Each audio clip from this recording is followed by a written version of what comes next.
Is President Trump's federal intervention in D.C. justified? And what are the current challenges facing law enforcement in the nation's capital? Joining us now is Greg Shaffer, retired FBI special agent who was a member of the Bureau's elite hostage rescue team. He's also the principal and chief operation officer at the Active Shooter Prevention Project. Greg, thank you so much for joining us. Great to see you again. Now, the police department's crime database shows that it's gone down, crime's gone down, but we're also seeing allegations of manipulated data. Talk to us about the state of crime in D.C., especially gun-related crime. What are you finding? Well, I don't mean to sound flippant, but the same people telling you crime is going to see are the same people that told you that the border is secure down south. The Fraternal Order of Police president, the local D.C. police union officials, they've all stated that these statistics are not accurate. The D.C. police, we know, put somebody, a senior official, a senior police department official on paid leave because they know that he was fudging the statistics.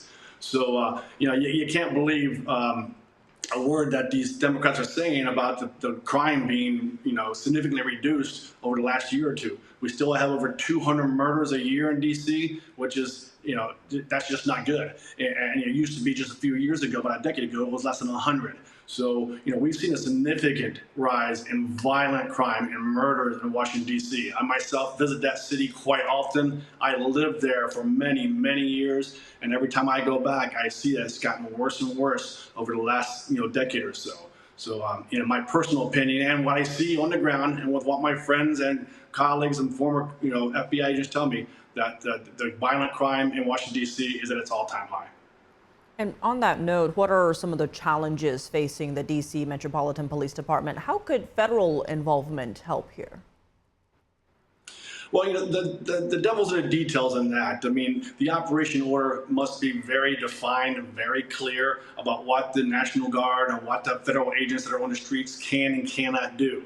Because the National Guard, they're not trained to do what a street cop is trained to do. They have totally different roles and totally different training requirements and totally different missions. So, we need to make sure that their roles are defined. What we want out of the National Guard, what we want out of the 100 FBI agents and the other federal, agents from the ATF and DEA while they're on the street, what we want them to do is to backfill for the Metropolitan Police Department patrol officers. So the patrol officers are not doing crowd control. They're not doing perimeter security of buildings. Those roles are being taken up by the National Guard and by the federal agents, and that frees up the patrol agents, the patrol officers of MPD to respond to things like burglary, robbery, rapes, domestic abuse calls, and things like that, things that FBI agents and National Guardsmen are not trained to handle.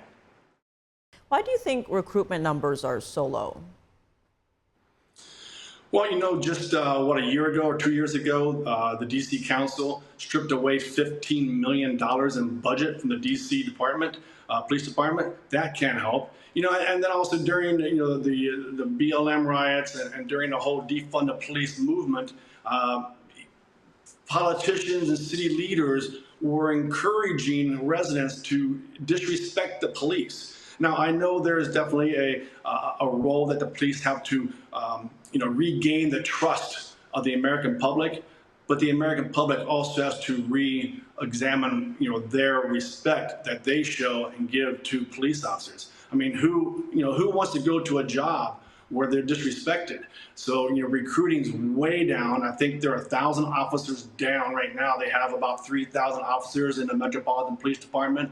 They're slotted to have 4,000. So, that's a big percentage of police officers they don't have in the 86 square miles of Washington, D.C., trying to protect the, 750,000 residents. So, and the question I also have to pose to the leaders of D.C. is, what city or what mayor or what police chief would not welcome the addition of more police officers to make their city more safe?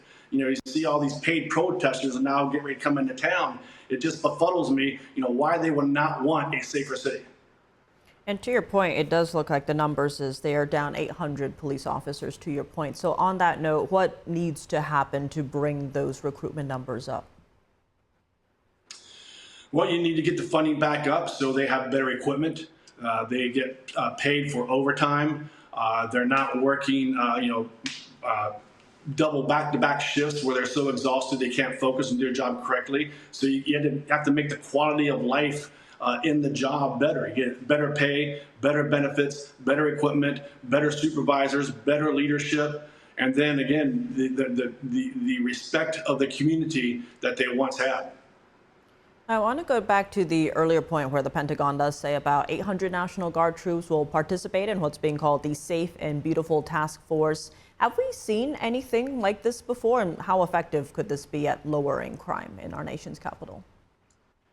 Yeah, we've seen this throughout the nation. In the LA riots back in the 90s, this is not unheard of where National Guardsmen are coming into a major city to assist the police to maintain the peace. So, this is not a once in a lifetime event. This happens, I wouldn't say often, but it happens often enough that we know the pitfalls and to watch out for, and that we know how to, make sure that the National Guard and federal officers that are out there, walking the beat patrol, don't,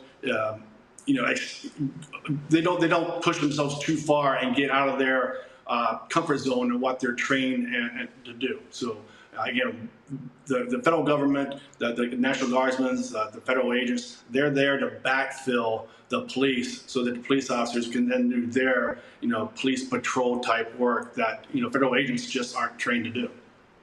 And what more do you think needs to happen in D.C. to keep it safe? Well, they need to also, the bail reform that they have in place now was a revolving door for violent criminals to be released on the street before the paperwork is even done by the police officers. That's got to stop. You got to put bad people in prison, and you got to keep them there.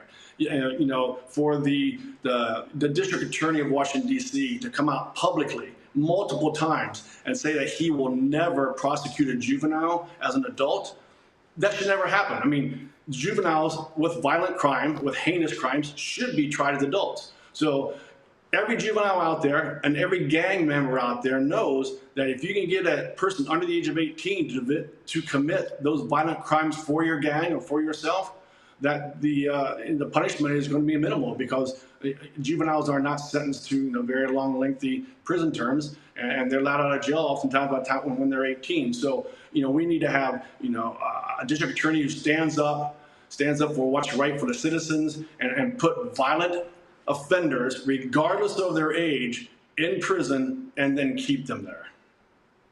Greg Shaffer, as always, thank you so much for joining us. Thanks for having me.